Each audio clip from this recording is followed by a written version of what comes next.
Assalamualaikum warahmatullahi wabarakatuh, guys. Waalaikumsalam warahmatullahi wabarakatuh. Di samping saya udah ada namanya Bang Yusuf Pulungan ya. Ya.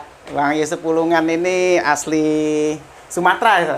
Ya. Dari Medan. Dari Medan, wong Medan ya. Wong Medan ini alhamdulillah bisa mampir ke studio ya. Kita bisa bincang-bincang gitu kan nanti kan. Ya. Nah, ini Sat. Nah, ini Bang. Soal akhir-akhir ini nih banyak musibah. Ya. Musibah terutama Cianjur. Ya. Lanjut lagi ke itu tuh gempa tuh. Gempanya sempet terasa juga di daerah Banten, Jakarta sempet ya. Bekasi terasa juga. Bekasi juga. Ya, wah, goyang-goyang gitu ya. Terus kemarin sempet ke Garut. Ya. Nah, sekarang ada lagi di mana tuh? Gunung Semeru tuh. Semeru ya. Semeru di daerah mana tuh? Lumajang, Jawa Timur. Ya. Nah, Jawa Timur. Nah, itu. Nah, ini gimana nih, Bang? Kondisi ini kan banyak musibah, apalagi akhir tahun tuh. Banyak juga yang mengkaitkan dengan ini hal-hal mistis.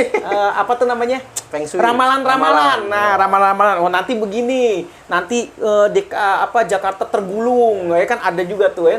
Itu kan kita nggak bisa percayai. Itu kan mungkin.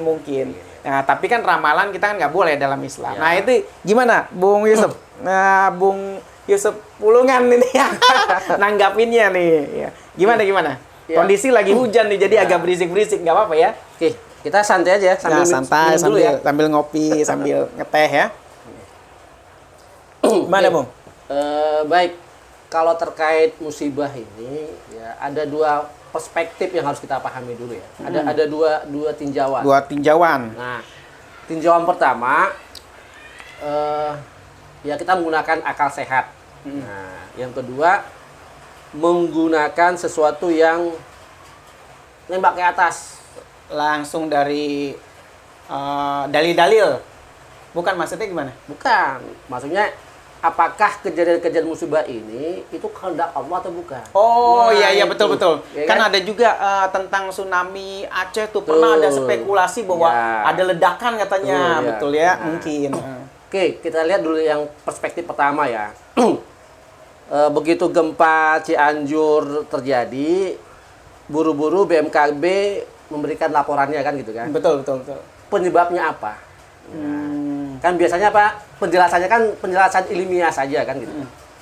Terjadi pergeseran lempengan bergerak gitu kan. Nah, artinya seolah-olah gempa itu terjadi dengan sendirinya. Nah, nggak ada kaitannya dengan perilaku manusia ya? Iya, nggak ada. Jadi seolah-olah ya apa ya sebenarnya? Ya, kejadian alam. Kejadian alam saja gitu. Oh, iya. Sementara kita hidup di alam ini kan ada yang punya. Ada yang mengatur. Ada yang ngatur. Diaturnya pakai syariat apa nih? Nah, itu gitu dia ya? gitu Iya. kan. Nah, contoh kasus ginilah kan. Kalau ada sesuatu di rumah kita yang ngatur. Nah, tiba-tiba ada sesuatu yang lain sesuatu yang tidak pas gitu. Ada maling. Ada maling misalnya. Kira-kira siapa dulu yang ditegur? Malingnya dulu atau yang punya rumah? Yang punya rumah tentunya. Nah, itu dia kan. Nah, Iya, sekarang betul. pertanyaannya, terjadi gempa. Yang punya bumi siapa? Itu Ya kan? dia, itu. Logika sehatnya kan gitu kan gitu kan. Betul. Artinya Yang tinggal di bumi maksudnya. betul. Nah, kita betul, tinggal betul. di buminya Allah. Ah. Kita mengakui Allah sebagai pencipta. Berarti kan suka-suka Allah lah sebagai pencipta Betul, untuk betul. untuk melakukan apa saja terhadap ciptaannya kan gitu kan. Nah, ini kan jarang dikaitkan. Seolah-olah semua kejadian musibah ini terjadi dengan sendirinya. Contoh kasus gini lah, ya kan? Ibarat kata batu itu terjadi dengan sendirinya, Betul. nggak ada penciptanya ya. Tuh, nah, Betul, sekarang betul, pertanyaannya, emang gempa itu terjadi dengan kehendak dia sendiri, kehendak segempa itu? betul. Ya nggak juga. Nggak dong. juga Nggak kan? juga. Nah. Betul. Terus kalau terjadi pergeseran, pertanyaannya yang geser siapa? Lempengan ya. Nah, yang menggeser lempengan itu siapa? Mungkin nggak terlalu jauh dari lempengan. Bumi ini berputar, itu berputarnya karena apa? Gitu kan? Makanya, apakah dia berputar sendiri? Berputar sendiri, apa ada tiup angin Nah, gitu kan? apakah ada yang memutarnya gitu kan? Ada memutar gitu, betul. Kan logika sehatnya kan kayak gitu. Tapi kan sebagian masyarakat kan taunya dengan narasi-narasi berita, media, dengan narasi-narasi pemerintahan gitu kan, bahwasannya ini seolah-olah ya kejadian lumrah aja gitu, kejadian hal yang udah terjadi biasa aja gitu. Contoh kayak gempa tsunami Aceh gitu kan nggak ada, maksudnya lu banyak-banyak tobat deh kalau ini bahasa anak gaul kan. Ya, banyak-banyak tobat, banyak-banyak kan nggak ada narasi begitu. Narasinya seolah-olah pergerekan lempeng bumi atau apa gitu. Nah ini untuk mengingatkan masyarakat bahwasannya ada perilaku yang salah gitu. Nah itu gimana tuh? Ini contoh kasus paling nyata gitu ya. Kita ambil contoh, ini bukan cerita-ceritanya, tapi fakta. Bukan cerita, fakta ya. Fakta gitu. Ini kalau tunggu dulu, karena udah ada era KUHP, faktanya nanti bisa ditampilkan gitu ya. Bisa ditampilkan linknya ya. Nah, betul. Contoh gini faktanya. Faktanya memang sudah lama, zaman Khalifah Umar Ibnu Khattab. Betul. Ya. Betul. Jadi kalau saat itu terjadi gempa di Madinah, betul. terus apa kata Khalifah Umar gitu? Ya kan? Dia bertanya kepada penduduk Madinah, maksiat apa yang kalian lakukan sehingga gempa ini menimpa kita? Menohok kan? Iya, betul. Bukan tiba-tiba misalnya saat itu BMKG sudah ada langsung laporan ini gempa akibat ini gitu. Bukan itu. Justru sebagai kepala negara mempertanyakan kepada rakyatnya, umatnya, maksiat apa yang kalian lakukan sehingga kita kena gempa? Kan mestinya kayak gitu pertanyaan awalnya. Sehingga bumi ini bereaksi. Ya? Nah, itu kan juga. pertanyaannya kita mau contoh siapa? Ya kan? Itu jelas nyata kan kalau kita mengaku sebagai umat Nabi Muhammad SAW, pasti kita ngikut contoh para sahabatnya kan gitu kan. Betul. Nah, para sahabatnya kan lebih paham agama Islam ini dibandingkan kita. Betul. Ya kan? Mereka lebih paham, apalagi Khalifah Umar kan orang yang dijamin masuk surga. Aduh, tunggu. Khalifah Umar itu maksudnya Umar bin Khattab. Ibnu Khattab. Ya kan masyarakat juga nggak tahu ada Umar siapa gitu kan. Nanti takutnya salah sambung. Salah lagi ya. Ini Khalifah Umar. Khalifah Umar di zaman setelah Rasul ya. Khalifah kedua. Nah, artinya gini. Artinya musibah ini tidak mungkin terjadi dengan sendirinya tanpa kehendak Allah. Nggak mungkin. Nah, ini yang selama ini banyak dipahami masyarakat ya. Seolah-olah apa? Semua musibah ini terjadi dengan sendirinya. Tidak ada yang menggerakkan.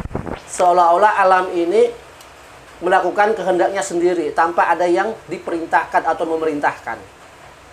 Nah, jadi pemahaman seperti ini yang salah dalam masyarakat kita ini gitu. Nah, ini pola berpikir ini yang perlu dirubah. Nah, efeknya apa? Fakta-fakta berikutnya yang akan kita bahas ini akan ada kaitannya berikutnya lagi tuh. Beruntun itu. Ya kan? Next step. Ya, setelah musibah alam, sekarang musibah apa lagi? Musibah sosial. Enggak, setelah musibah alam ya. Gempa tadi ya. Gempa. Lanjut lagi ke awan panas Gunung Semeru. Mudah-mudahan waktu dulu karena ada tuh likuifaksi. Ya. Tiba-tiba satu desa hilang. Gerak. Wah, ngeri ya. Tanahnya bergerak gitu kan. Tanah bergerak menghisap, tahu-tahu perumahannya udah hilang gitu kan. Sempat ngeri juga tuh ceritanya ya. Artinya itu kan musibah bersifat fisik ya. Betul. Nah, tapi ada musibah yang tidak fisik tapi merusakkan juga. Apa itu, Zat? Ya? Apa itu, Bang? Kasus banyak. Kasus ya. Kasus Sambo. Oh, yang sekalian jalan-jalan ya. Itu musibah sosial itu. Yang dia bunuh tapi sidangnya masih berlanjut gitu ya. Bagaimana persidangan, para saksinya memutarbalikkan fakta. Iya betul. Ya kan? Terus bagaimana si Sambo katanya mengatur skenario. Terus kemarin juga ada perempuan yang jadi fansnya. Iya. Unik juga itu ya. Keren. Pembunuh ada fansnya ya. Gila, keren. Artinya kan kita disuguhi sesuatu fakta yang rekayasa kan? Rekayasa terus muter-muter nggak ada. Seandainya hakim percaya dengan itu, musibah nggak itu nanti itu? Musibah banget dong. Musibah, berarti membunuh udah biasa aja. Nah, itu dia. Nah, itu. Ya kan? Itu waktu dulu sebelumnya ada yang 6 pemuda dibunuh tuh di tol, jadi kasusnya menguap gitu aja ya. Iya, KM 50 tuh kan. Iya, kan. KM 50 terus pembunuhnya bebas. Bebas ya kan? Muter-muter sidangnya ya kan. Bagi ahli keluarga kan musibah tuh kan? Iya, musibah sampai sekarang sih nggak terima itu kan. Tapi bagi kita kaum muslimin musibah sosial kan? Musibah sosial. Kenapa? Hukum Islam, hukum hududnya nggak dijalankan. Nggak dijalankan. Ya. Iya betul. Karena juga di sekarang tuh kalau nggak salah RKUHP udah disahkan tuh ada hukuman mati itu ditolak gitu kalau Nah, nggak itu salah. dia. Iya. Nah, jadi menurut Bang Yusuf nih, kondisi ini nih seharusnya gimana masyarakat nih, warga gitu kan? Apakah harus tetap menjalankan hukum yang dibuat pemerintah atau tobat dulu? Mungkin tobat dulu ya, tobatan nasuha, ramai-ramai tobat gitu kan. Tidak maksiat lagi gitu kan. Mungkin berkumpul ya, mungkin satu Indonesia ini ya. Nah, mungkin atau yang tempat musibah dulu ya. Ya. Tempat musibah dulu berkumpul, ngadain munajat ya, kayak kemarin 212 tuh. Ya kan, mungkin ya gitu. Atau mungkin kita menawarkan solusi. Ada beberapa orang itu menawarkan solusi syariat Islam itu. Nah, tapi tentunya hati-hati pasal makar nanti juga kan. Nah, jadi nanti ini cuma penyampaian ya, nggak ada makar. Radikal lagi kan gitu. Radikal apalagi pakai sorban begini ngeri. Kemarin ada Ustadz Fadil Oba pakai cuma menyampaikan itu aja kena pasal terorisme kan ngeri. Gitu. Nah, gimana tanggapannya? Nah, terkait yang tadi ya, yang RKUHP ya. Nah, rancangan tentang kitab undang-undang pidana itu ya. Iya. Artinya ini kan sebenarnya ada dua perspektif juga lah, sama seperti musibah tadi gitu. Ya. Ini rancangan undang-undang ini murni aspirasi masyarakat atau aspirasi X. Nah, X ini maksudnya apa? Ada pihak lain yang mensponsorinya. Oh ya, akan ada X, Y, Z ya. Kita anggap X aja lah gitu ya, kan. anggap aja X Artinya, kalau benar itu aspirasi rakyat, nyatanya kan masih ada yang demo, tapi kok disahkan kan gitu kan? Nah, berarti aspirasi rakyat itu dipertanyakan, tidak ditampung. Nah, tapi kalau aspirasi itu dari si X, ya kita nggak sebut siapa-siapa ya, artinya faktor X lah gitu. Faktor X, betul. Artinya apa? Kenapa buru-buru disahkan? Sementara masih ada yang demo. Ada apa? Betul. Kan tanda tanya besar bagi masyarakat. Nah, katanya kan undang-undang itu adalah legal formal untuk menyalurkan aspirasi rakyat. Benar kan? Seperti itu kan apanya? Betul. Janji-janji kampanye dulu tuh kan. Kampanye. Kita akan buat undang-undang yang akan apa? Mengakomodir aspirasi masyarakat. Dan sekarang buktinya masyarakatnya lagi demo, tapi undang-undangnya disahkan. Nah, gimana ceritanya tuh?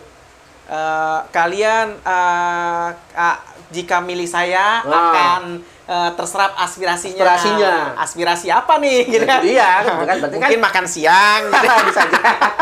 Mungkin aspirasi amplop kali ya. Nah, artinya gimana? Berarti kan apa yang diomongkan kemarin itu bertolak belakang kan dengan fakta yang terjadi sekarang ini kan. Betul. Nah, jadi kalau menurut analisa kita secara mendalam, pasti ada orang yang bermain di belakang ini. Tapi kan susah, nanti kita dikira nanti memprovokasi lagi ya kan si X tadi gitu kan. Tapi kita nggak usah bilang si faktor X tadi siapa lah gitu. Tapi apa? Kan analisa undang-undang itu dibuat kan untuk kepentingan masyarakat. Benar kan?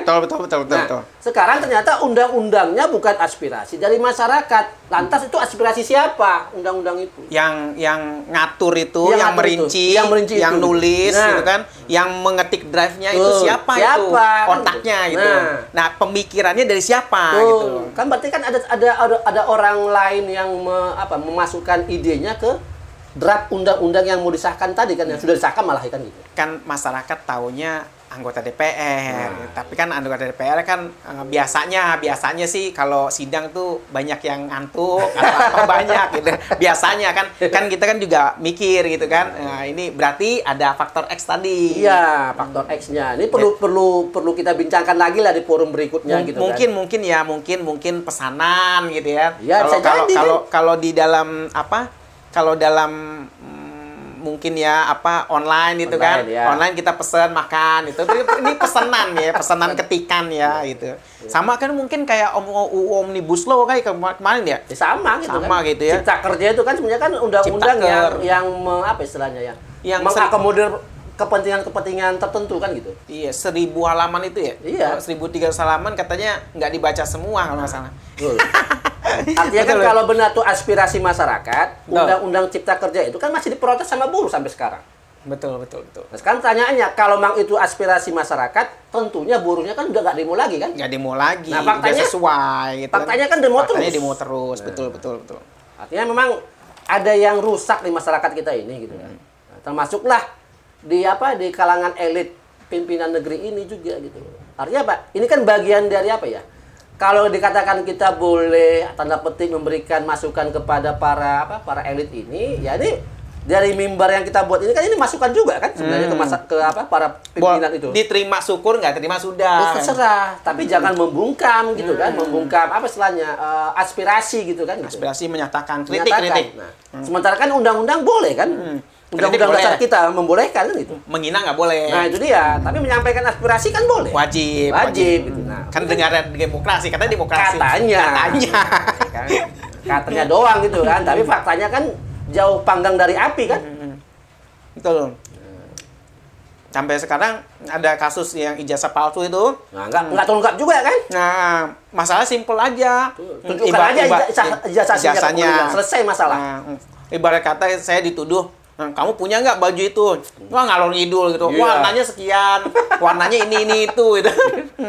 Ya gitu deh. Sambil makan. Ya, boleh saya juga minum aus juga dah. Capek juga ya.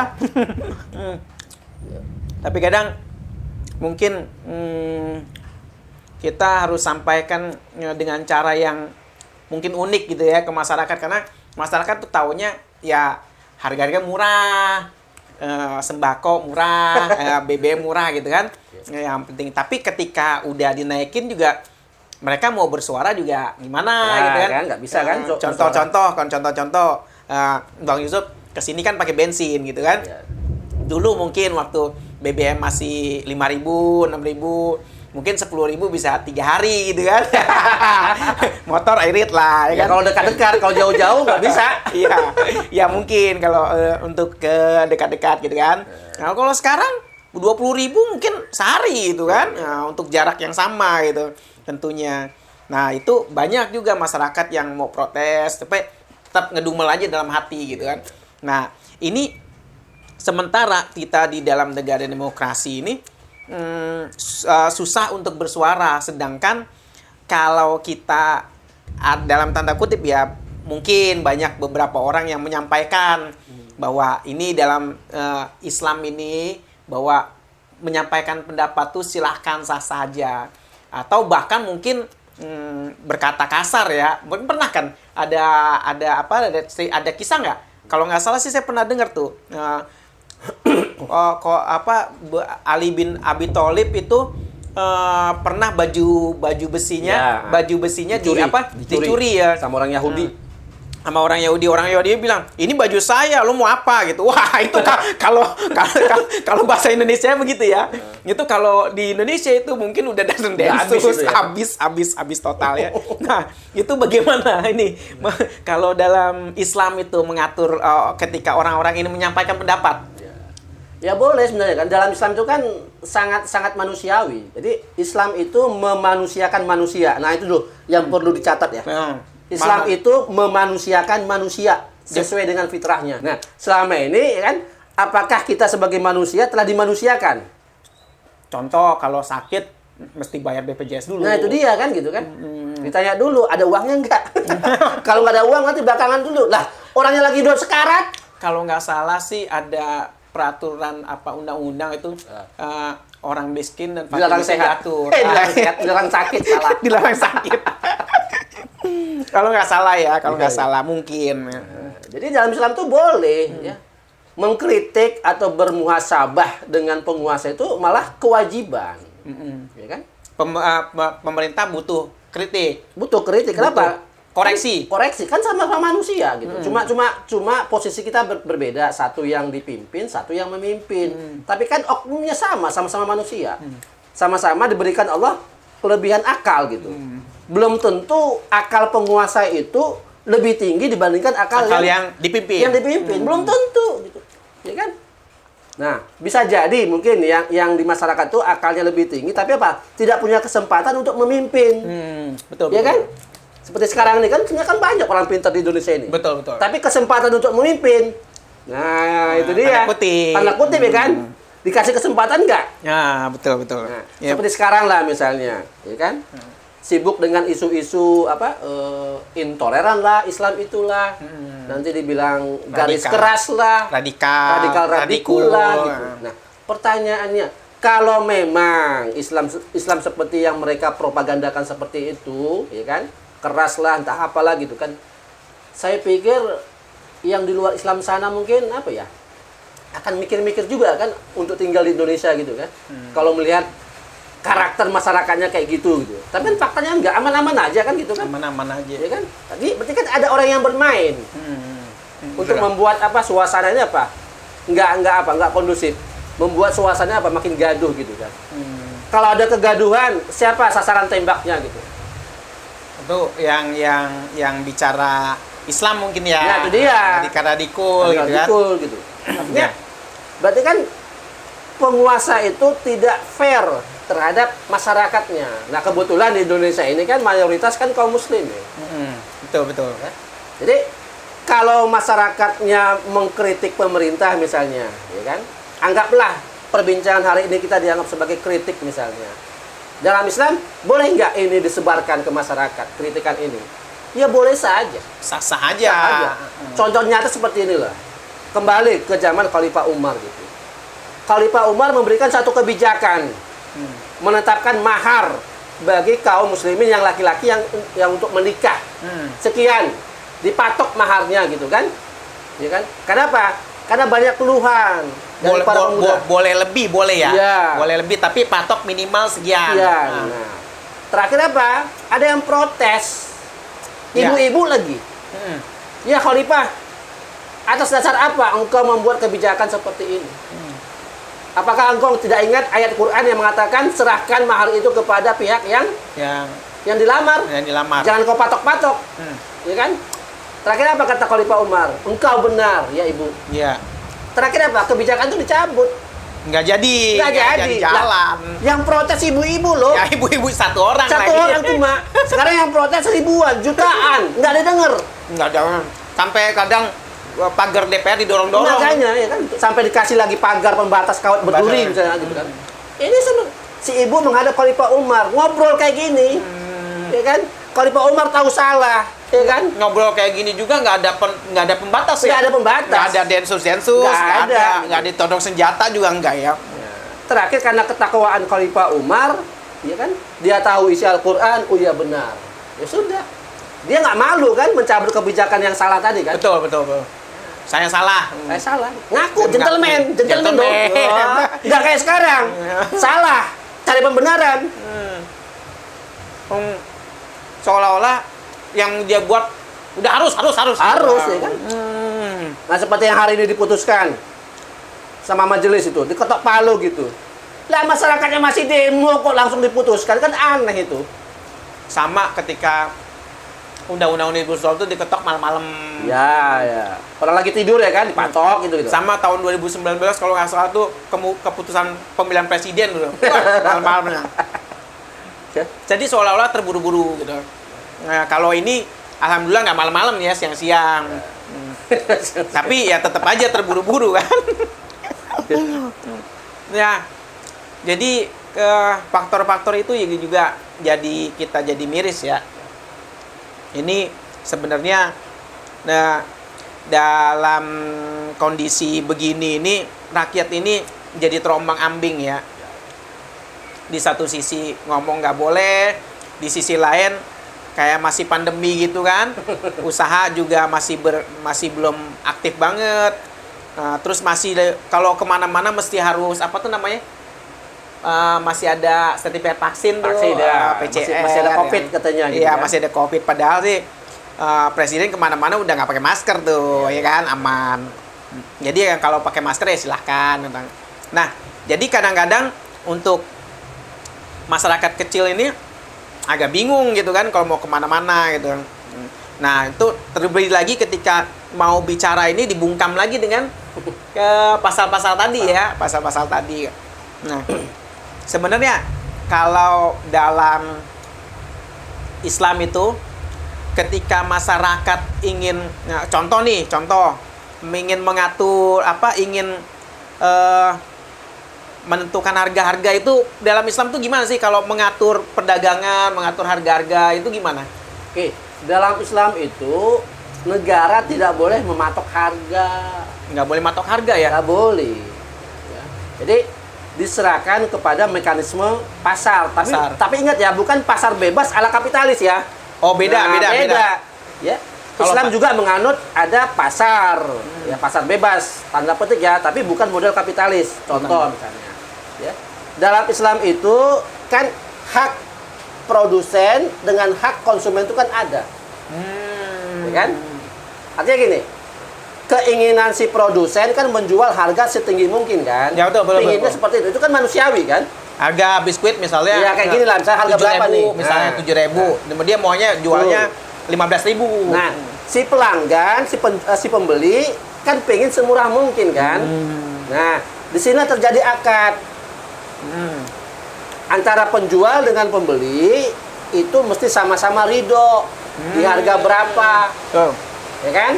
Nah, di sini nggak boleh dong pemerintah ikut matok. Misalnya ini dipatok nih, pemerintah saya jual ya 20. Padahal si produsen jualnya cuma 15. Betul. Sementara si pembeli pengennya apa 5.000 misalnya kan. Betul, misalnya. Sekarang harga mana yang mau diambil? Betul. Berarti kan harga kesepakatan antara penjual dengan pembeli kan. Betul. Sekarang tanyanya kenapa pemerintah ikut-ikutan? Ah, itu dia. Nah. Betul. Artinya Ikutan berarti mematok apa? harga ya. Istilahnya nggak junah.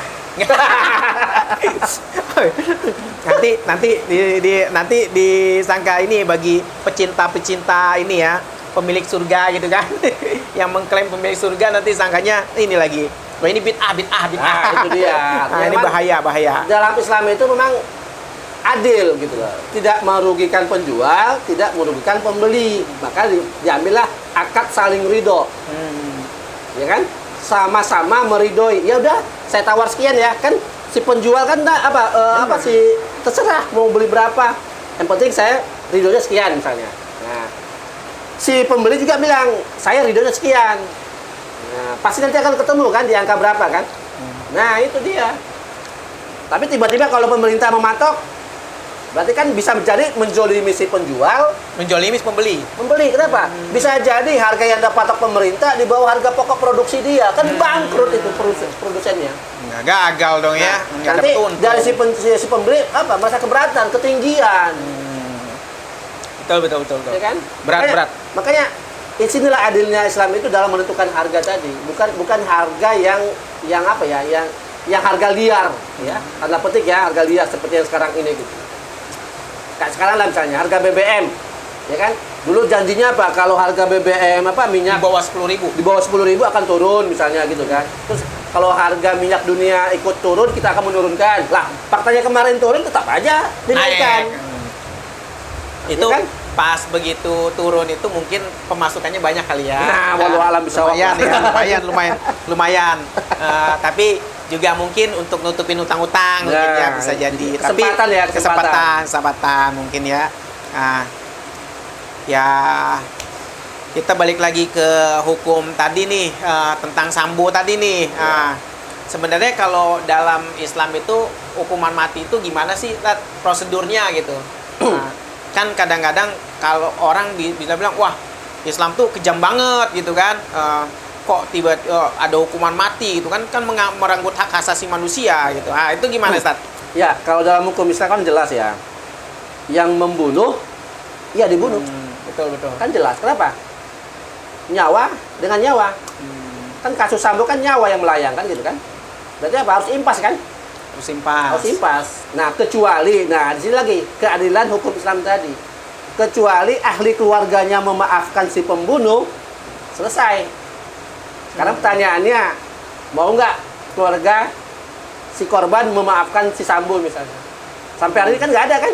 Nggak ada. Berarti apa? Proses pengadilan kan? Proses pengadilan. Nah, muter-muter kan? Nah, cuma pertanyaan berikutnya, sudah jelas kesalahannya, tapi kenapa fakta persidangannya begitu sulit untuk menemukan titik terangnya gitu? Betul. Ada apa kan itu kan? Ada apa nih? Nah, kok ribet amat. Kan sebenarnya udah jelas kan gitu. Betul.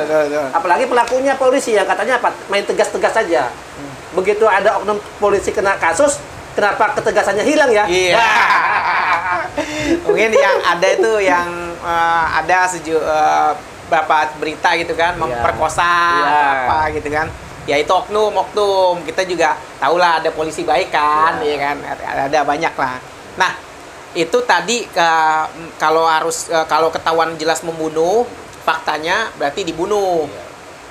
Nah, tapi gimana kalau mungkin kena begal di jalan, dia ngelawan, begalnya terbunuh, itu gimana hukumnya? Ya boleh, kan dalam rangka membela diri. Membela diri dalam Islam juga boleh. Membela diri boleh ya. Berarti nggak yang membela diri nggak dibunuh dong. Kan kembali seperti sekarang kan? Ya beda, terbalik berarti kan. Kan kemarin juga ada kasus tapi udah clear dibebasin ya kalau nggak salah, ditahan itu yang membunuh itu kan. Tapi ternyata faktanya dia membela diri gitu. Nah, itu sebenarnya udah setengah ya, 35% lah ngikutin Islam gitu kan. Cuma yang membunuh dan dibunuh ini ya agak repot ya. Berat mungkin ya. Karena levelnya tinggi gitu kan. Ya, mungkin juga terlibat banyak kasus gitu ya. Mungkin ada juga isu tentang Satgasus gitu kan. Dia dibalik itu semua gitu kan. Nah, itu ngeri Ustaz. Ini. Ya jadi nggak usah jauh-jauh gini lah. Nggak usah kasus pembunuhan lah. Kasus pencurian saja gitu. Kata Rasulullah, seandainya Fatimah mencuri akan kupotong tangannya. Rasulullah ngomong kayak gitu langsung loh ke anaknya gitu. Seandainya, andainya anakku Fatimah katanya mencuri akan kupotong tangannya. Berarti kan nggak ada hukum yang nggak jelas kan, tegas jelas apa yang harus diikuti dalam hukum Islam itu kan sudah ada panduannya. Jadi nggak perlu dipertanyakan lagi seperti sekarang ini. Ya, kasus Sambo misalnya. Apa hukuman yang tepat untuk Sambo? Ya hukuman mati. Kalau menurut hukum Islam. Ngomong-ngomong tentang pencurian itu kan. Kalau di sini kan kalau yang ada maling ayam gitu mungkin digebukin sama warga sampai mati. Ada yang mati. Ada yang mati. Padahal kan yang dicuri kan cuma seekor ayam. Mungkin dia lapar kan? Mungkin dia lapar. Bisa jadi. Mungkin anaknya udah 3 hari nggak makan. Banyak kejadian kok kayak gitu. Ke tetangganya makan kenyang dia. Mau nggak mau kan mencuri. Mungkin bukan mencuri ya, ayam lewat ya. Mau nggak mau dia kan anak udah teriak-teriak. Ini ada yang korupsi bermiliar-miliar. Bebas-bebas aja kan? Kan lumayan katanya. Kalau nggak ada komika itu kalau nggak salah bahas itu kan.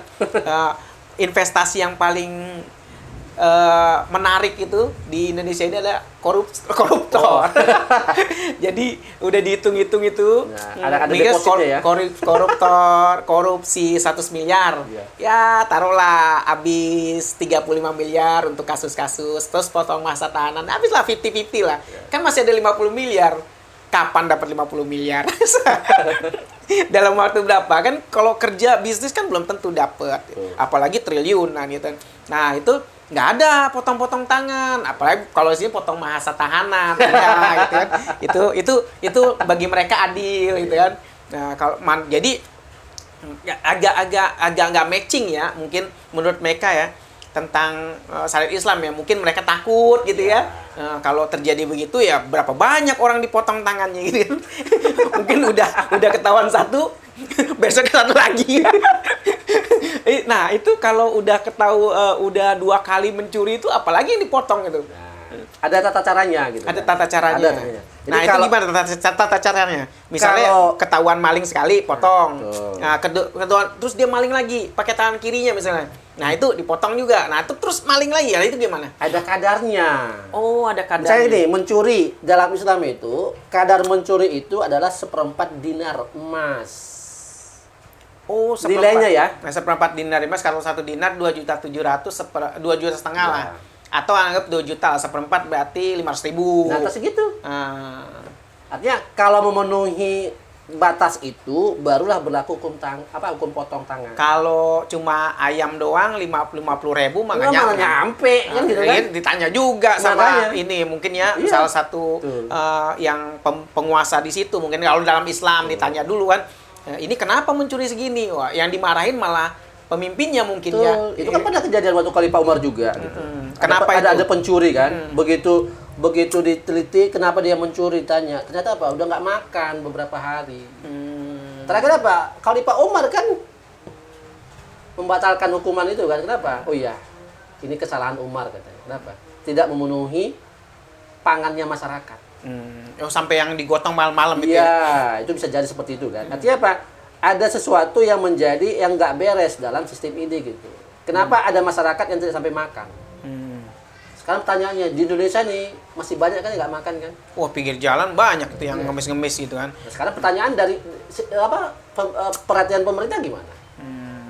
Ya, nah kalau pemerintah sih tinggal ngomong aja, gampang tidak terdata. Nah, agak repot mungkin gitu. Ya, mereka kan juga butuh untuk pendataan mana orang miskin nih ya. Jadi mungkin kalau orang miskin yang mau dapat bantuan mungkin pinjam HP orang dulu untuk mendata mungkin seperti itu ya. Agak repot. Bayangkan suburnya, bayangkan berkahnya Indonesia ini ya kalau dipimpin seperti Khalifah Umar bin Khattab ya. Tapi juga mengangkat Khalifah Umar bin Khattab kan nggak pakai sistem demokrasi. Nah, itu gimana menurut Ustadz nih? Nah, kalau pertanyaannya kita mau ikut aturan siapa? Kan balik ke dua perspektif yang tadi kan di awal kan. Kalau masalah sekarang maunya nggak tahu iya kan? aturan yang lain, taunya aturan buatan manusia yaitu demokrasi tadi. Karena selama ini kan sekarang pertanyaan gini lah. Waktu katanya tanggal 17 Agustus 45 itu pernah nggak ditanya ke masyarakat Indonesia, kita mau merdeka nih, kita mau pakai sistem apa? Nggak pernah dipertanyakan kan ke masyarakat kan? Tiba-tiba aja kucuk-kucuk udah sistem pemerintahnya ini gitu. Sekarang pertanyaannya, yang memutuskan itu siapa? Kan berarti kan sepihak kan? Ada faktor X lagi dong. Nah, faktor X lagi kan gitu kan. Nah, sama. Sekarang pertanyaan berikutnya. Dalam Islam kan semua udah lengkap. Bagaimana cara memilih pemimpin gitu kan. Artinya apa? Itu kan aturan dari Sang Pencipta yang punya bumi ini. Ya kan? Betul. Artinya apa? Yang punya bumi inilah yang tahu persis seperti apa dalamannya manusia. Benar kan? Betul. Nah, sekarang pertanyaannya, kalau ada manusia buat aturannya sendiri, terus disampaikan kepada masyarakat dengan aturan buatan manusia itu, kira-kira memenuhi semua pihak nggak aspirasinya? Nggak mungkin, pasti ada yang protes kan? Ada yang protes. Nah, sekarang pertanyaannya, kalau aturan ini yang dibuat adalah buatan Allah Subhanahu Wa Taala, kira-kira manusia berani protes nggak? Ya, situ harus protes dulu, jangan tinggal di bumi Ya, gitu kan. itu dia. Ente cari bumi yang lain lagi. Nah, ya kan? Pindah planet Mars Nah, mungkin kan. atau kata Allah gitu, cari Tuhan yang lain. Nah, betul. Ngeri itu. Nah, jadi kan konsekuensinya kan Jangan sampai. jangan gitu sampai gitu kan. jangan Sekarang kita mau cari Tuhan mana lagi coba? Ya, bagi yang beriman kan. Iya. Kalau yang nggak beriman mah mungkin udah cari Tuhan yang lain kali Ya, ya. pastilah. Udah biasa, tapi masih tinggal di bumi. Itu gitu dia ya. kan, berarti kan nggak fair. Berarti antara perbuatan dengan ucapan nggak sama kan? Nggak sejalan gitu. Sejalan. Nah, ini peraturannya dibuat manusia itu kan, sedangkan dia punya nyawa dari Allah yang ngasih gitu kan. Nggak pernah bertanya dia, oh saya nggak mau nyawa dari Allah, saya mau nyawanya dari manusia kan. Nggak begitu juga kan. Nggak kocak juga ya gitu. Ya kocak lah ya kan. Nggak matching gitu ya. Aturannya nggak mau dipakai, tapi apa? Nikmatnya mau dinikmati sendiri. Kekayaan alam Iya, diambil kan? Gitu Iya, kan. Mungkin kayak Freeport gitu kan diambil. Makanya kekayaan emas itu buatan nenek moyang dia apa? Gitu kan? Kan ada di bumi gitu Makanya kan. dia kan cuma ngorok aja. Kecuali dia bisa menciptakan tahu-tahu pakai tangannya begitu, tahu-tahu jadi emas. Aduh, kadang-kadang ya kita jadi mikir nih kan. Nah, mungkin milenial sekarang harus coba mulai berpikir gitu kan. Kalau contoh misalnya kalau main game itu kan pasti ada developernya ya kan. Pasti. Ada developernya, ada servernya, ada ininya gitu. Nah, itu ada yang mengatur dan ada yang menciptakan gitu. Bayangkan bumi ini siapa yang menciptakan dan bagaimana mengaturnya. Masa udah tinggal di bumi masih ikut aturan lain-lain gitu kan. Situ main game aja ikut aturan game gitu Ya, kan. pastilah. Aturan server itu kan. Iya. Nah, masa main game ikut aturan server lain, oh saya maunya nembaknya ke sini gitu. Nggak bisa juga gitu kan. Pastilah. Itu namanya cheat, curang pakai sistem anunya. Iya. Baik, Ustaz, Bang apa Ustaz ya sama aja lah gitu kan. Kita karena udah agak lumayan panjang ini diskusinya. Nanti kita bisa berdiskusi lagi lain waktu dengan bahasan yang mungkin agak update ya. Mungkin terjadi besok. siapa tahu banyak yang demo tentang RKUHP gitu kan, bisa jadi. Atau mungkin masyarakat pengennya anggota DPR mensahkan lagi gitu, mungkin bisa jadi gitu kan. Kita nggak tahu kondisi politik besok kan, karena terus berubah. Apalagi kemarin ada di GBK tuh yang pengen kalau nggak salah 3 periode itu ya, relawannya penuh gitu kan. Nah itu kita juga nggak tahu, itu problematika dinasti politik ya. Nah kalau sekarang itu kita mudah-mudahan kita doakan ya, yang terkena gempa mudah-mudahan cepet-cepet pulih kembali perekonomiannya, kehidupannya. Ya kita doakan mudah-mudahan ya. Kalau dalam Islam itu segera berdoa, bermunajat lah. Jangan-jangan ada yang salah dalam kehidupan gitu kan. Walaupun belum pakai syariat Islam ya, berdoa dulu lah minimal kan. Kalau orang kan bikin kopi dulu pasti kan ada nanti tambahin gula ya kan, tambahin kopinya, minimal air putih hangat dulu ya. Baik guys, gitu aja guys dari kita. Semoga jadi pertimbangan ya bagi teman-teman yang menonton ini ya, baik milenial, cucu, kakek, nenek, abang-abang, cangcing, nak babe, empok ya, dimana semua ya, mohon diselami, didalami bahwa obrolan ini ya bukan berupa penghinaan ya, kritik, penyampaian. Jangan nanti langsung disidak jadi pasal makar, ngeri juga, wah bahaya itu. Baik guys, sekian dulu dari kita obrolannya, karena kuenya juga udah kurang, kopi udah habis nih. Ya, jadi nanti kita lanjutkan lagi ya. Sekian, wassalamualaikum warahmatullahi wabarakatuh. Waalaikumsalam.